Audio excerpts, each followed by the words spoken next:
8월도 중순이 넘어갔으니까 조금 있으면 정기국회가 시작이 됩니다. 그러면 이제 결산국회, 예산국회 이제 바로 시작을 할 텐데, 이 예산 낭비를 줄일 수 있는 여러 가지 그 화두가 아마 한 10개 이상 나올 겁니다. 저희들 이제 방송 테마로. 근데 지금 이제 시간상 이제 하나씩 따져갈 텐데, 오늘은 이제 예산 낭비 신고센터의 지금 운영 사례, 운영 실태, 그다음에 이거 어떻게 하면 제대로 해서 예산 낭비를 방지할 수 있을 것인가, 이런 얘기를 해볼 텐데, 일단 이제 우리 국가재정 97조 제2항, 여기 보면 기획재정부 장관은 예산 및 기금의 효율적인 운영을 위하여 예산 집행 애로 요인의 해소와 낭비 방지를 위하여 필요한 조치를 각 중앙관서의 장관입니다. 장관과 기금관리 주체에게 요구할 수 있다. 이렇게 규정이 되어 있어요. 그러니까 이제 예산을 집행하는 어떤 정부 부처는 예산 낭비 이런 어떤 방지를 위해서 필요한 조치를 취해라. 이런 게 있고. 낭비 신고센터를 만들 수 있다는 얘기인가요? 그 이제 예산 낭비 신고센터의 그 근거 규정은 뭐냐면 예산 기금의 불법 지출에 대한 국민 감시 및 예산 낭비 신고센터의 설치 운영에 관한 지침. 요거에 의해서 이제 각 부처들이 예산 낭비 신고센터를 설치해서 운영하고 있는데. 근데 화공원이 있는데 의견 사건이 계속 난다는 거는 본인들이 운영하니까 들어오는 의견들 다 묵살일 거 아니냐, 그렇게 생각이 드는데. 뭐 이제 그렇죠. 실제로 그렇고 이 조직들이 제대로 작동이 되지 않고 있어요. 그러니까.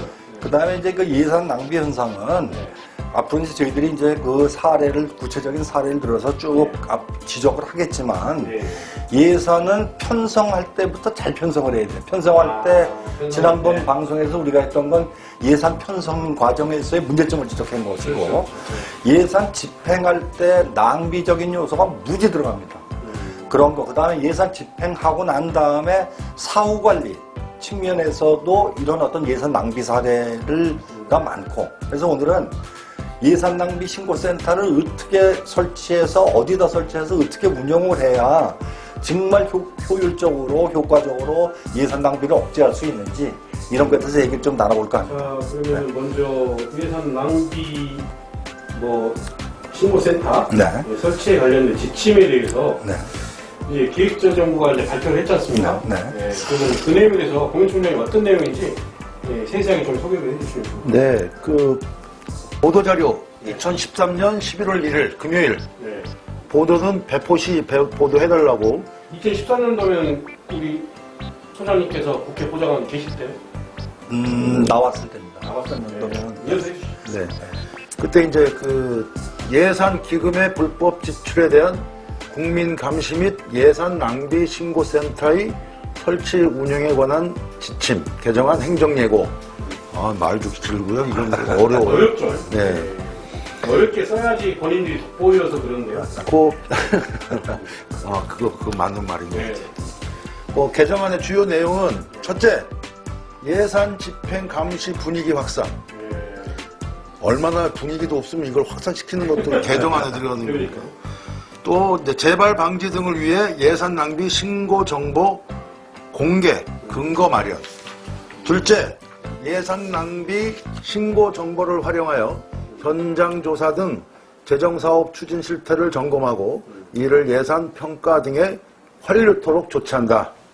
그다음에 셋째, 기획재정부와 국민권익위원회 간 협업업체를 구축하여 예산 낭비에 공동 대응하고, 넷째로는 예산 낭비 신고센터 운영 개선을 위해 예산 낭비 신고 처리의 전문성을 강화시키고 민간 전문위원 등 센터 구성원을 현행 20명에서 40명 내외로 확대한다. 이게 되고 있습니까, 근데?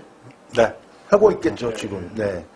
타당한 예산 낭비 신고는 부처의 예산 성과금 심사를 거치지 않고 기재부 예산 성과금 심사위원회에 바로 상정할 수 있도록 개선한다. 이렇게, 4가지로 압축할 수 있는데, 민간 전문위원들이 100%는 아니겠지만, 퇴직하신 분이나. 전문위원들을 임명하신 분들이 그 담당 부처의 공무원 아닙니까, 근데? 그렇습니다. 그렇죠. 그 공무원들이 예산을 이렇게 잘못 편제하고 이런 것들을 그분들이 감시할 수 있을까요? 네? 그렇죠. 좋게 얘기하면, 가제, 개편이란 말을 하잖아요. 그러니까. 예, 그러니까는 뭐 그런 갑각류의 총칭을 하면 똑같은 놈들이에요. 좋게 얘기하면 분리해서 가재하고 개를 좀 분리시키는데 통틀으면 갑각류로 똑같다. 아, 네. 그러네요. 네. 소장님, 그러면 이제 국회는 정부가 제출한 예산안을 심사하는 기능이 이제 네. 첫 번째잖아요. 네. 그죠? 결산 심사하고 네. 갖추고 있고 네. 감사하는 기능이라 해야 되겠죠. 네, 네. 그죠? 이제 국회가 결산 심사 과정에서 예산 낭비를 억제할 수 있는 방안도 있을 것으로 생각도 되고 네. 그때 이제 얘기하셨던 것처럼 물론 이제 그게 있으나마나 해서 뭐 네. 기획재정부나 뭐 전문용까지 이렇게 짜고 치면 고소 해버리 끝나는 거고 저거 방법이니까시피. 자, 그러면 국회의 결산 심사 제도가 이제 어떻게 설계가 되고 또 어떻게 운영이 되고 있는지. 네. 왜 근데 이렇게 설계도 되고 운영을 하고 있는데 그런 사태가 일어나는지 제가 68화에서 얘기했던 네. 사태가 일어나는 얘기를 좀 네. 해주시고. 네. 국회법 21조 2에 보면 예결산 심사 네. 활동을 지원하기 위해서 국회 사무처라는 조직을 두게 돼. 위원회마다 사무처 조직이 있죠. 그 다음에 22조의 2에 보면 예산, 결산, 기금 및 재정 운영과 관련된 사항을 연구 분석, 평가하고 의정활동을 지원하기 위해서 예정처, 예산 정책처라는 국회 안에 조직이 있습니다. 그리고 이제 45조 규정에 따르면 예산 결산, 예결특위라고 그러죠. 예산 결산 특별위원회를 두고 있죠. 국회에 이런 세 상설 조직이, 예결특위는 상설 조직은 아니지만 이런 조직을 두고 있죠. 근데 이제 국가회계 결산과 관련해서 국가재정법 58조에는 각 부처 장관은 결산 보고서를 다음 연도 2월 말까지 기획재정부 장관한테 제출해야 돼요. 그러면 이제 그 다음에 이제 59조 규정에 따라 기재부 장관은 대통령의 승인을 받은 국가결산 보고서를 다음 연도 4월 10일까지 감사원에 줘야 되고 60조 규정에 따라 감사원은 제출받은 국가결산 보고서를 검사하고 그 보고서를 다음 연도 5월 20일까지 기재부 장관한테 송부하고 기재부 장관은 그 감사원의 검사를 거친 결산 보고서를 다음 연도 5월 말까지 국회에 제출하게 돼 있습니다. 그러니까 지금 지난 연도 결산 보고서는 국회에 들어와 있죠. 그럼 이제 지금 이제 그 예결위나 이런 쪽에서 결산에 잘 됐는지 잘못됐는지를 검토를 하고 있을 겁니다. 그런데 이제 국회에서 이렇게 이제 결산 보고서를 세세하게 할 수가 없어요. 그럼 이제 감사원에서 결산 검사를 해가지고 그 검사 보고서가 들어오죠. 근데 이런 내용들은 감사원의 그 검사 보고서는 우리 이제 결산 절차가 아까 우리 예산낭비신고센터는 분명히 불법적인 용어가 들어가 있습니다. 불법적인 예산 낭비를 억제하기 위한 건데 이 결산 보고서는 뭐냐면 기본 목적이 국가회계법 규정을 제대로 따랐느냐 안 했느냐. 규정만 따르면 돼. 그러니까 형식적인 요건이에요. 그러니까 실질적으로 예산 낭비 억제와 관련된 내용을 찾아볼 수가 없는 거죠. 그러니까 감사원 검사가 형식적인 거란 얘기죠. 그렇습니다. 네. 네. 자, 그러면 사무총장님, 예. 사정이 이렇게 이제 형식적인 절차에 불과하다면, 국민이나 이찰에 참여했던 이해 당사자 등이 정부나 공공기관의 예산 낭비 사례 있잖아요. 네, 네. 68화에서 했던 내용을 이걸 뭐 인지를 했을 때 이건 일반 사람들이 근데 인지도 할 수가 없을 것 같아요. 보니까. 근데 그렇지만은 뭐 이거에 대해서 해결할 방법이 뭐 없을까요? 사정당국에 고소고발을 할 수 있겠죠. 네. 그런데 이제 이제 뭐 예를 들어 뭐 그러니까 이제 그걸 안다라는 건 고소고발 한다면 내용을 깊숙이 알고 있어야 되는데. 그렇죠. 그러면 자기가 피해가 그 공무원 그렇죠. 고발했을 때는 네. 돌아오면 못하는 거 아닙니까? 예? 간이 크지 않으면. 그러니까 만약에 사업하는 사람 같으면 사업 접어야죠. 그러니까 접어야 됩니다. 망했을 네. 때는 할 수 있는 얘기인데. 그렇죠. 망하고자 하면은 근데 해야죠. 이제 네. 실질적으로 공무원들은 또 말 그대로 본인들이 그렇게 커다랗게 그 뭔가 피해가 데미지가 온다. 이건 또 아니다라고 좀 들어가지고. 견책입니다, 견책. 정책 정부. 네. 이건 진짜 아이고. 그러니까 지금 이 부당한 예상 집행과 관련된 고소 고발과 소상공인에 관련된 뭐 대기업 우호적으로 뭐 하남시에 이렇게 해줬다는 사례가 진행 방향이 똑같습니다. 뭐 어떻게 뭐 해보려고 해도 뭐 견책밖에 안 줘요. 그러니까 이런 부분들이 없어져야지 지금 하남시 사례라든지 여러 가지 농협에 관련된 값질 문제들 또 아니면 롯데마트나 이런 사람들의 롯데마트랑 관계가 없나요? 네, 관계가 없을 수도 있구나 보이는 네. 그런 사례들. 그러니까 이 당사자가 형사 소송을 해야 될 거 아닙니까? 저놈이 잘못했다고. 네. 그러면 뭐 증거 확보를 해야 되는데 이거 정부가 다 정부가 가지고 있는 거기 때문에 보장한테도 안 준다면 네, 뭐 좀 어려울 것 같고 그러면 어떻게 합니까? 일반 개인은 우리 뭐 정보 공개 요청할 수밖에 없는 거 아닙니까? 아, 그쵸. 그거 정보공개법이 참 웃기는 게 네. 농협 같은 경우는 우리 정보 공개 안 하겠다고 지금까지 안 주잖아요. 그 소송 걸어야 돼요. 그러니까 그 정보 그냥 받아보려 소송 걸어야 돼. 공개법에 네. 정보 공개를 안 하면 네. 그 국선 변호사를 합니까? 그 변호사를 소개하고 뭐 무료로 이렇게 하라고 하는데 네. 거기까지 가서 할 그건 아니죠. 사람들이 있겠냐는 좀 바빠 죽겠는데 그거 네, 참 그건 어려워요. 그러니까 그러니까 정보공개법도 좀 제가 보기에는 손을 봐야 될 것 같아요. 지금. 네, 네. 그리고 그런 부분도 있고. 그래서 뭐 네. 이제 하남시랑 똑같습니다. 이 얘가 저희가 이제 하남시가 뭐 이렇게 대기업 마트를 개업하는데 이렇게 협조를 해서 너무 화가 나서 권익위원회 청구하고 국민감사도 그러니까 하고 그러셨다면서요. 예, 다 이렇게 이제 그렇지만 돌아오는 건 아무것도 없었다. 네. 그러니까는 뭐 요식이 뭐 요식행위에서 뭐 200명을 해야 되는데 뭐 주민등록번호가 틀리네 맞네 이러면서 300명입니다. 300명. 네, 뭐 안 300명. 됩니다. 예. 그러니까 이게 절차가 너무 어려워요. 너무 어렵고 예. 일반 국민들이 공무원 상대한다는 게 공무원이 본인들 위한 법을 만들어 놓은 거니까 네. 그러지 않을까. 그리고 무슨 뭐 행정소송이나 무슨 이렇게 아까 뭐 이제 소송을 하려면 그러니까 절차가 너무 까다롭고. 일단 변호사가 거부를 합니다. 네. 아, 이 사람들 상대로서 이기겠냐. 그러니까 이런 것들을 바꿔주는 게 어떻게 보면 적폐를 청산하는 거 네. 아닐까. 이런 정확하게 아주 네. 말씀 잘하셨습니다. 네. 아주 시원합니다. 예. 네. 이런 것들을 바꿔줘야지. 이거 바꿔야 됩니다. 바꿔야지 적폐가 청산되는 거지. 뭐 이렇게 공무원들 좀 뭐 잘못한 게 아주 잘못을 했을 때나 뭔가 언론에 좀 떠들고 그러면은 그제서야 좀 신용하다가 또 그대로 가버려요. 네. 아니, 안 하죠. 안 하죠. 네. 그러니까 이제 또 시원하게 누가 또 얘기했는데 박지민 의원이 뭐 한 말씀 하셨다면서요. 그 얘기 좀 해주십시오. 네, 2015년부터 2019년 9월까지 네. 감사원에 접수된 국민 감사 청구가 총 101건입니다. 이것도 너무 적은 것 적은 거 같아요. 아닌가요? 이게 얼마나 이게 어려우면 요거밖에 안 되겠습니까? 그러니까. 예. 근데 실제로 감사가 실시된 거는 8건밖에 없답니다. 이러니까요. 예. 감사원이 전혀 하질 않아. 보니까 내가 봐도 예. 그 정권의 입맛에 맞게끔만 뭔가 좀 하려고 하는 것 같고요. 그리고 이제 우리 공익 감사 안 나가려고 모르겠습니다. 보니까. 감사하다고 얘기를 하는 사람이 감사원에 다 앉아 있나 봐요. 이게 참 문제가 있어요. 네, 그러니까요. 그 다음에 얘기해 주시죠. 그다음에 이제 공익감사 청구 인용률. 네. 이제 2015년부터 지속적으로 감소한 거예요. 그러면 어찌됐든 간에 답답하니까는 국민감사 청구하고 감사원에 뭐 서류를 제출할 텐데 그 인용률이 2015년에는 네. 38.7, 16년도에는 29.9, 17년도에 24.2. 이거 참 계속 문재인 정부가 들어오고 나서부터도 계속 떨어집니다. 작년 9월에는 19.8. 네. 국민감사원을 만들어야겠네.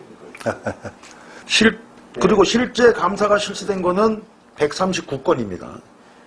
17.8%. 야, 17.8%. 예. 야. 그 와중에 375건은 기각입니다. 50%가 기각이 됐네요. 예, 48.2%. 예. 검토 중, 이 사람들 좋아하는 검토 중. 이 사안은 2016년도에는 25건인데 작년 9월 기준에는 96건이에요. 100건에 가까운 거죠. 거의 4배. 검토만 하고 있는 겁니다. 검토만. 박지민 의원이 시원하게 또 얘기를 했네요. 이어서 해주시죠. 그럼. 예. 박주민 의원이 네. 감사에 대한 일반 국민의 접근성을 높이고 예. 감사 실시 요건과 예. 그 심사 절차 및 네. 기간 등에 대한 명확한 기준 마련이 필요하다. 예. 투명하게 심사 절차를 공개하는 것이 필요하다. 예. 이렇게 말씀하셨어요. 이거 뭐 전적으로 공감하는 입장입니다. 그러니까 저도 이제 한번 그 옛날 그 어딥니까 한전의 산하의 그 4대 발전소가 그때 이명박 정부 때일 거예요 아마 가스 발전소를 석탄 화력 발전소를 만드는데 땅을 이게 사주는 땅을 그러니까 맹지를 샀는데 맹지를 일반 토지의 10배를 주고 산 거예요. 그래서 제가 이제 한 달 넘게 그 잠복 취재를 한 적이 있습니다. 네. 갖고 이제 거기에 관련된 사람도 다 이게 하고 나서 이제 그 조치를 해서 이제 공무원도 상당히 몇 분 이제 했는데 네. 이 공무원이 그만두자마자 거기 그 회사에 자회사에 감사로 가버리고 못 가는 거 아닙니까? 아니 그만두고 이 사람은 이제 자기가 잘릴 것 같으니까 이제 그만두고 그랬어 담당 공무원이 가장 것도 안 돼요 그 양반이. 근데 그 회사에 감사로 가버리더라고요 제가. 내가 황당해가지고 그리고 이제 지금은 이제 개인 그 건설회사로 넘어갔지만 거기다가 이제 했어. 왜 니들 이름을 붙여가지고 발전소를 그렇게 하느냐라고 하니까 이름을 바꾼 거야 이 사람. 라고 나는 이제 몰랐었는데 저 때문에 이름값을 거치는 노고값이 그게 한 10억 이상이 들어간대요. CI까지 다 바꿔야 되니까. CI인가 그걸 바꿔야 되기 때문에. 그래가지고 나한테 그러더라고요. 그냥 우리 기자님 그냥 광고나 좀 받으시지 왜 그게 하셨냐? 무슨 그런 그따구 소리를 하냐? 내가 그거 할 바에 내가 지금 환경운동 하겠냐? 그 환경운동 하면서 내가 잡지 만들 때거든요. 네. 그런 사례가 한 번 있었습니다. 네. 그러니까 이런 식으로 다 이게 짜고 치는 고스톱이 돼가지고. 진짜 짜고 치는 고스톱이에요. 일반인 진짜. 그때 감사원이 왜 감사원이 나오냐면 감사원에 딱 감사 청구를 했어요 제가. 그래서 그 해당 도에 안 하는 거예요. 그래서 안 돼서 내가 이제 또 저도 이제 나름 뭐시 인맥 있잖아요. 그래서 이거 왜 안 되는지는 모르겠다 그랬더니 웃으면서 그러더라니까요. 그게 되겠냐고 나한테 그래요. 너 뻔히 다 사회생활 헛살았다 나한테 그런 식으로 말을 하는 거예요. 그게 잘못된 거죠. 사회생활 헛살은 게 아닌 거를 보여줘야 되는데. 그래서 내가 화가 나가지고 끝까지 해버렸어요. 그런 사례가 있었습니다. 네. 그리고 이 지자체가 감사원이 지자체에 다 어느 정도 위임이 돼 있어요. 이 감사 업무 전체가. 그러니까 이제 뭐 흐지부지 돼요. 진짜 쌈 싸먹어요. 상추에다가 깻잎 올려, 쑥갓 올려 이래가지고 혼자 그냥 쌈 싸먹고 말아요. 이게 진짜 우리나라 공무원 조직 개혁 안 하면 제가 보니까는 이 검찰 조직도 마찬가지고 저는 뭐 그렇다고 해서 제가 진보도 아니고 보수도 아니지만 이 검찰 조직 그동안에 있었던 60년 동안 그냥 해먹었던 조직들 싹 물갈이해야 되고 개편해야 된다고 생각합니다. 감사원도 그 중에 하나 있습니다. 그 하남의 경우에 잠깐 말씀드리면 코스트코가 입점한다고 해가지고 그 상생발전협의회 회의를 했는데 그 7번의 의견 청취를 했다고 그래요. 그래서 그 거짓말이다. 7번 중에 5번은 공무원과 코스트코와의 대화였고 2번을 만났는데 한 번은 그 전통시장 상인회 우리 첫 방송할 때 왔던 2분이 만나서 얘기를 하니 준비가 안 돼서 30분 만에 결렬이 됐고 그 다음에도 만났는데 그 별다른 변화가 없어서 만난 지 5분 만에 헤어진 거예요. 그건 청취가 아니잖아요. 의견 청취가. 의견 청취로 보고 등록을 허가를 해준 거거든요. 이거 잘못됐다고 거기 감사 요청을 했어요. 경기도에다 요청을 하니까 하남시로 내려와서 7번 청취했으니까 됐다. 그거를 문제 삼았는데 그걸로 끝이라는 거예요. 그러니까 이제 이게 웃기는 게 저희도 감사원에다가 이제 원청에다가 그때 제가 할 때도 넣었거든요. 그랬더니 이제 거기 그 지역 경기도 지역 감사로 내려가는데 이 감사한 거를 갖다가 어디냐 그 경기도가 아니라 또 그 군청에다가 또 넣더라고. 그러니까 거기 군청에 있는 사람들끼리 뺑뺑이 도는데 청년 감사실을 하고 있어요. 네, 그래갖고 그게 무슨 소용이냐. 그래서 내가 화가 나길래 기사를 써버렸어. 기사를 써버리니까 이제 그제서야 애들이 이제 부인학교 뭐를 하더라고.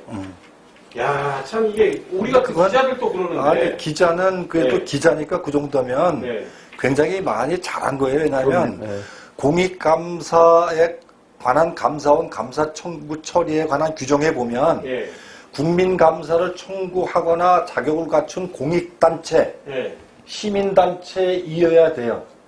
자격을 갖춘 우리 언론사에서 온 건데. 그러니까 이제 그게 감사원에서 정해져 있는 공익 추구하는 시민 단체인지 아닌지를 알아봐야 되죠. 그건 뭐 제가 그러니까 일반 개인은 안 돼요. 그다음에 일반 개인들이 감사원 감사 청구하려고 그러면 실명을 명기한 주소까지 다 들어가야 됩니다. 주민등록번호 다 들어가야 돼요. 주민등록번호 다 들어가요. 300명의 연명이 들어가야 돼요. 그러니까 거기 중에 한 사람 주소가 좀 틀렸다고 빠꾸 매겨요.